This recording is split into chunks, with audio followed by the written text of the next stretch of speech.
AP ప్రభుత్వం జిల్లాల పునర్విభజన పైన కీలక ముందడుగు వేసింది. ఏపీలో ప్రస్తుతం ఉన్నటువంటి 26 జిల్లాలను 32కు పెంచేటువంటి యోచన చేస్తుంది. ఇక తొందరలోనే పెరగనున్నాయి. కొత్తగా 6 జిల్లాల పైన దాదాపు ఒక స్పష్టత కూడా వస్తుంది.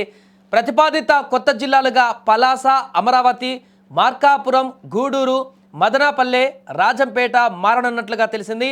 ఇందులో 1-2 స్థానాలలో మార్పులు చేర్పులు ఉండవచ్చు. పునర్విభజనలో భాగంగా కొన్ని జిల్లాల కేంద్రాల మార్పు, అదేవిధంగా రెవెన్యూ డివిజన్ల సర్దుబాట్లు కూడా ఉండే అవకాశం ఉంది.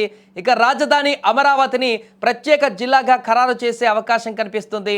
మంత్రివర్గ ఉపసంఘం ఇచ్చినటువంటి నివేదిక మేరకు ప్రభుత్వం తుది నిర్ణయం వెల్లడించనుంది. ఇక తాజాగా రెవెన్యూ అధికారులు మార్కాపురం జిల్లా ఏర్పాటుకు సంబంధించి కూడా ప్రకాశం కలెక్టర్ రాజాబాబుకు కందుకూరు, అద్దంకి నియోజకవర్గాలను ప్రకాశంలో కలిపేందుకు అవసరమైనటువంటి నివేదికను ఇవ్వాలని కూడా నెల్లూరు, బాపట్ల కలెక్టర్లకు దిశానిర్దేశం చేశారు. దీంతో వచ్చే జనవరి నాటికే మార్కాపురం జిల్లా ఏర్పాటుతో పాటు ఒంగోలు కేంద్రంగా కొనసాగేటువంటి ప్రకాశం జిల్లాలో అద్దంకి, కందుకూరు నియోజకవర్గాలను కలిపేటువంటి అవకాశం కూడా ఉంది. అలాగే వైసీపీ హయాంలో ఉమ్మడి ప్రకాశం జిల్లాను 3 జిల్లాలలోకి విభజించారు. బాపట్ల జిల్లాలో కలిసినటువంటి అద్దంకి, నెల్లూరు జిల్లాలో కలిసినటువంటి కందుకూరు నియోజకవర్గాలను చెందినటువంటి ప్రజలందరూ కూడా ప్రజాప్రతినిధులందరూ కూడా, ప్రజా సంఘాలు కూడా తమను మరలా ప్రకాశంలోనే కలపాలంటూ కూడా డిమాండ్ చేశారు. వాళ్ళు కొంతకాలంగా మార్కాపురం కేంద్రంగా కొత్త జిల్లా ఏర్పాటు చేయాలని కూడా చాలా సందర్భాల్లో అక్కడున్నటువంటి ప్రజలు వారి యొక్క డిమాండ్ వ్యక్తపరిచారు. దీంతో నాడు చంద్రబాబు ఎన్నికల ప్రచారంలో భాగంగా కందుకూరు, అద్దంకిలను ఒంగోలులో చేరుస్తామని కూడా స్పష్టంగా హామీ ఇచ్చారు ప్రచారంలో భాగంగా.